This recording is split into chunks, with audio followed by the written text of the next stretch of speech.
versus how much she made for her actual on-court play and the staggering disparity. And it just goes to show you that, the WNBA has a long way to go for the salaries to match up to the production or the value of the player, specifically that particular player. And Caitlin Clark, you look at the numbers that I'm talking about here. This was the top 15 highest paid female athletes of 2025. I mean, that the lighter green salary winnings shows you that some of these people made some real money doing their sport. Caitlin Clark stands among the most influential figures in athletic history, with her impact reshaping professional women's basketball. Her compensation structure provides crucial insight into ongoing collective bargaining discussions. Athletes can leverage their current negotiating position largely due to Clark's effect on league visibility and revenue. When she appeared wearing a shirt reading "Pay us what you owe us," the message resonated deeply, effectively highlighting systemic compensation issues.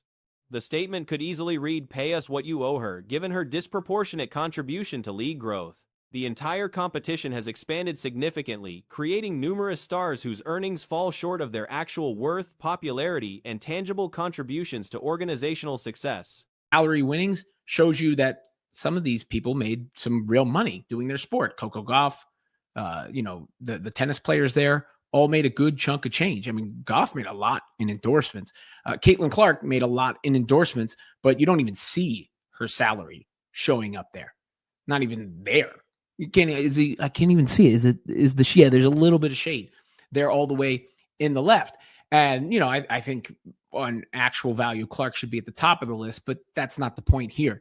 The point here is about what she makes in WNBA pay, which is not. Clark's earnings breakdown starkly illustrates existing disparities within professional contracts. Examining her endorsement income against actual playing compensation reveals massive imbalances, demonstrating considerable distance remaining before salaries align with athlete value and productivity. Recent data on the top 15 highest-earning female athletes in 2025 shows stark contrasts. The lighter green portions representing competition winnings reveal substantial earnings for several athletes. Tennis stars, particularly Coco Gauff, secured significant prize money alongside endorsement deals. Gauff accumulated considerable endorsement revenue, as did Clark, but Clark's playing salary barely registers visually on comparative charts. But that's not the point here. The point here is about what she makes in WNBA pay, which is not breaking news. People have pointed this out before. It's just kind of staggering when you take it into account in light of what's going on right now. Caitlin Clark's WNBA salary winnings $119,000. Her endorsements $16 million. So you see the huge disparity there. I mean, Kathy Engelbert might tell you that those endorsements came because of the WNBA. And now, we're in these negotiations between the players and the league. And I am of the mind that they will get a deal. The tiny sliver representing her league earnings is almost invisible on the left side of graphical representations. Based purely on market impact, Clark arguably deserves top positioning on such lists. However, the critical point concerns her league compensation, which totals just $119,000 in salary and winnings. Meanwhile, her endorsement portfolio reaches $16 million, creating an extraordinary gap between playing income and commercial value. This disparity becomes particularly striking when considered alongside current negotiation dynamics. League officials might argue endorsement opportunities stem directly from league platform and visibility, which factors into ongoing discussions between athletes and ownership. Between the players and the league. And I am of the mind that they will get a deal done. I feel like there's been a lot of silence, or more silence than there's been hostility lately. And we're actually seeing things thrown out there, even if they're being met with resistance or being denied a little bit. But nonetheless, I think they will come to a deal. The NBA commissioner is involved too, and he knows the deal. This is what Adam Silver said about Caitlin Clark. To see the popularity of Caitlin Clark, to see the fever and exploding in popularity. Optimism exists regarding resolution prospects. Recent communication patterns suggest progress, with less public hostility and more concrete proposals emerging, even when met with resistance or initial rejection. NBA Commissioner Adam Silver's involvement signals serious commitment to reaching agreement. Silver acknowledged Clark's transformative effect, noting unprecedented popularity growth for both her team and the league domestically and internationally. He recognizes this remarkable phenomenon and understands the urgency of finalizing terms. Leadership clearly grasps they're navigating a critical expansion phase. Silver said about Caitlin Clark, to see the popularity of Caitlin Clark, to see the fever and exploding in popularity, not just here in Indianapolis, Indiana, but globally, it's remarkable. So they understand that they need to get a deal done. They understand that this is a huge growth period. And I hope the players understand, they're only going to get so much, but they're right to hold for a certain percentage of the revenue share because that scales with the growth of the league. So they are right to hold a line there. It's just, they have to. Athletes rightfully push for guaranteed revenue sharing percentages that scale with organizational growth, though realistic expectations about specific numbers remain essential. When discussions shift toward details like housing arrangements, season scheduling, and calendar adjustments potentially conflicting with college tournaments, these typically indicate promising progress. Such secondary details emerging suggests fundamental financial frameworks are approaching resolution. Every agreement ultimately hinges on compensation amounts and contract duration. Once those core elements achieve consensus, addressing fine print details signals the deal has reached its final stages. Recent figures released by league management, despite some ambiguity around whether maximum salaries include revenue sharing components or represent base guarantees, demonstrate active negotiation. Hold a line there. It's just, they have to be realistic about the number they get. But once you start seeing some of the stuff like team housing and the season starting like longer or the earlier start date that will interfere with the NCAA tournament, that's some of the stuff that's been out there. That to me, I always take as a good sign. Even if people go like, oh, they're doing this, I can't believe it. It's a good sign when the details that aren't the finances start to come out. Because every deal, mathematical inconsistencies and unclear revenue sharing formulas matter less than the fact concrete numbers are circulating publicly. Extended deadlines further confirm good faith bargaining continues. Predictions suggest a new collective bargaining agreement could materialize in January based on current momentum. Former player Candace Parker offered perspective on potential work stoppages, emphasizing they primarily harm athletes. While ownership experiences some financial impact, workers bear disproportionate consequences. Parker noted societal respect correlates with compensation zeros, acknowledging that modest salaries have long undermined league credibility. Because every deal comes down to dollars and term, right? Like how long is it? How much does it pay?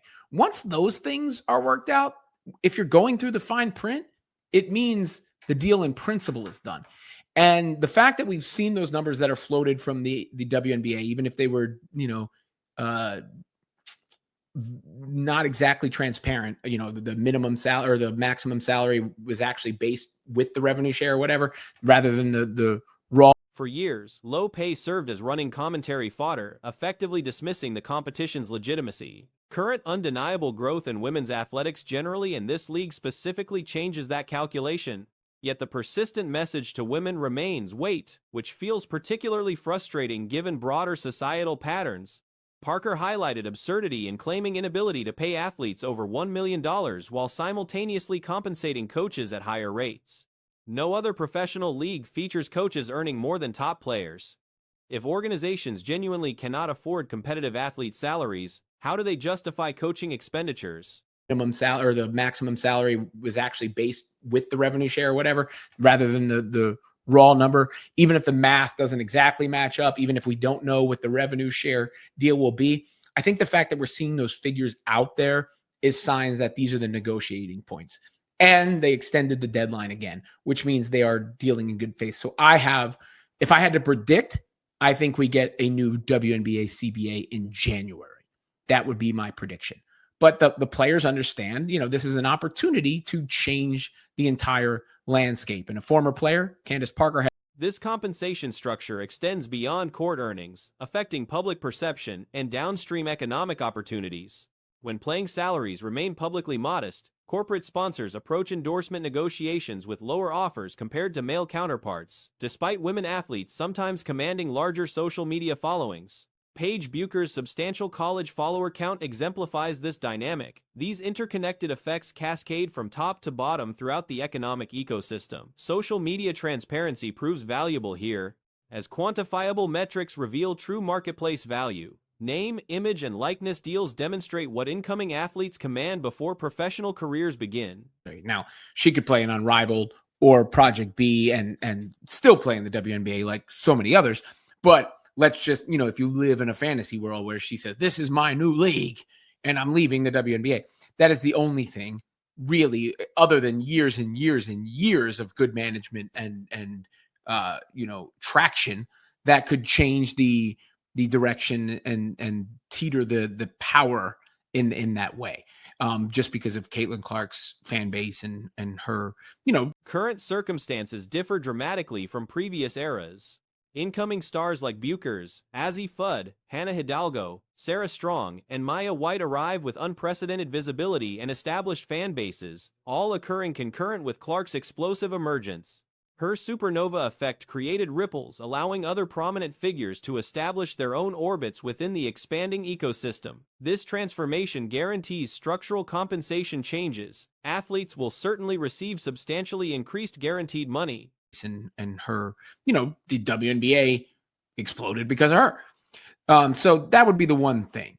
But we now have our answer about whether Caitlin Clark is going to play Project B, at least immediately, because one of her teammates, who is not shy about spilling the tea, Sophie Cunningham, said that she tried to recruit her there because you have Aaliyah Boston does Unrivaled and Lexi Hull does Unrivaled, but Kelsey Mitchell is doing Project B, and so is Sophie Cunningham, who talked about it on her podcast. Revenue sharing percentages remain the persistent sticking point determining final outcomes. If athletes secure approximately 20% given current ownership arrangements, that represents significant victory. However, work stoppages likely benefit neither party in this scenario. Though somewhat obvious to state, sometimes numerical clarity forces recognition of fundamental truths. Clark's league salary compared to her total earning power essentially captures the entire situation in one stark comparison. So is Sophie Cunningham, who talked about it on her podcast, her decision to go and how her recruiting pitch to Caitlin Clark went. Here's what Sophie said. Yeah. Okay. But I think there's going to be a lot of people switching over. That's cool. So, here's my thing. So, all these leagues are great, but at the end of the day, if you don't have the W, you don't have the platform. Right. So, you don't have the eyes, you don't have the recognition. That's right, Caitlin Clark. Yeah. You have the W. Yeah. I tried to get her to play in this one. She's like, no. I saw Kelsey Mitchell's playing. Yeah, which I'm super excited. Following the announcement of Project B, considerable speculation has surrounded the new competition and its potential impact on professional women's basketball. The venture has generated attention due to its financial backing and compensation structure. Among the most discussed topics has been whether certain high-profile athletes, particularly Caitlin Clark, might participate in this alternative league. Establishing a rival organization to compete with the WNBA presents significant challenges. The established league benefits from decades of operational history and widespread brand awareness. Super excited to play with Kels. Or I don't know if I'll play with her, but we'll be in the same league. But so you go to 7 different markets around the world. You're only there for a certain amount of time, and then you have the rest of the time off. So I could stay in that market and travel for free pretty much. Do you know the markets? I do, but I don't know the exact city. So I know there's 2 in Asia, 2 in Europe, I think 2 in the North and South Americas, and 1 elsewhere. Dude, that fucking rocks. I'm excited because I actually miss kind of traveling the world. Yeah. I was in France for 7 months. Any competing entity would face an uphill battle to achieve comparable recognition and legitimacy. However, one scenario could potentially shift this dynamic, securing Caitlin Clark's exclusive participation. Her unprecedented popularity and influence represent a unique advantage that no other athlete currently possesses. While she could theoretically participate in supplementary leagues like Unrivaled or Project B during the off-season while maintaining her WNBA career, an exclusive commitment to an alternative league would fundamentally alter the competitive landscape. Clark's fanbase and her role in the WNBA's recent surge in visibility make her involvement the single most impactful factor that could accelerate a new league's growth, though sustained success would still require exceptional management and gradual momentum over extended periods. Rocks. I'm excited because I actually miss kind of traveling the world. Yeah. I was in France for 7 months. I went to Australia at the beginning of my career. Loved it. You just get cultured. It's fun. And I've missed it, but I also don't want to play year round. Like my body can't handle it. I have other things I want to do that I'm interested in. And so this just gives me the perfect opportunity to go play, get cultured, like see the world, but also like be able to come home and still experience like what I want to experience. So you think it's a tasteful amount of basketball that like wouldn't burn you out, but it's offering you multiple things outside of like just playing basketball. So, and they have like they're going to have the best Recent revelations have provided clarity regarding Clark's position on Project B, at least in the immediate future. Sophie Cunningham, known for openly discussing team matters, disclosed that she attempted to recruit her Indiana Fever teammate to join the new venture. While other Fever players have committed to off-season leagues, Aaliyah Boston and Lexi Hull participate in Unrivaled, and Kelsey Mitchell has signed with Project B. Clark has declined involvement in Project B specifically. Cunningham discussed her recruitment efforts during a podcast appearance, explaining both her decision to join and Clark's response to the invitation. During the conversation, Cunningham emphasized an essential reality about these alternative competitions. Regardless of their appeal, the WNBA remains the foundation that provides visibility, recognition, and platform for all players. And they have like they're going to have the best PTs. They're just super organized. Do you know where like who's backing it? Who's like? What? Well, I don't know if I'm allowed to say, but I'll just say like 4 huge tech companies that are like well known and they have a shit ton of money. So a lot of people think this is like Saudi money, and it's not at all. Has It's nothing not to do. live golf or whatever. No. There's Sophie on the record. I'm sure that's a big talking point within the Project B world. No Saudi money, no money from there. But some of the other stuff is interesting, and the traveling in the world and the stuff that appealed to Sophie. Without the established league, these supplementary opportunities wouldn't exist, as the WNBA creates the public awareness that makes athletes marketable. Cunningham acknowledged attempting to convince Clark to participate, but confirmed that Clark declined the opportunity. The discussion also revealed details about Project B's structure. The league plans to operate across 7 international locations, with participants spending designated periods in each market before receiving extended time off. Cunningham expressed enthusiasm about this format, noting it allows for global travel without the exhausting commitment of year-round competition. That appealed to Sophie Cunningham about it. And that first point she made about the WNBA, because, that is the point that Kathy Engelbert has made, which is correct. Now, Engelbert made it in relation to Clark and how she might not have gotten the endorsements without the WNBA. Now, that's according to Nafisa Collier, by the way. I don't know. We don't know. Kathy Engelbert denies making those comments specifically. But regardless, the basis of those comments is correct. There is no Unrivaled without the WNBA. The proposed schedule includes 2 Asian venues, 2 European locations, 2 sites in North and South America, and 1 additional market. This international approach appealed to Cunningham, who previously spent 7 months playing in France and competed in Australia early in her career. She described, there is no Unrivaled without the WNBA. There is no Project B without the WNBA. People know who these players are because of the WNBA. So, it's a lot easier said than done to make the WNBA go away, right? Like everybody thinks it's just like, yeah, I'm gone. It'll be taken over and all that. And again, the only league that would have a chance to do that, at least in the short term, would be one that signs Caitlin Clark exclusively. But Caitlin Clark not playing in Project. This distinction apparently holds importance within Project B's organizational messaging. The initial point about the WNBA's foundational importance echoes arguments made by League Commissioner Kathy Engelbert. While some controversy exists around specific comments Engelbert allegedly made regarding Clark and endorsement opportunities, statements Engelbert has disputed. According to some sources, the underlying premise remains valid. Neither Unrivaled nor Project B could exist without the WNBA establishing these athletes' profiles and creating their market value. Displacing the established league would be far more difficult than many assume.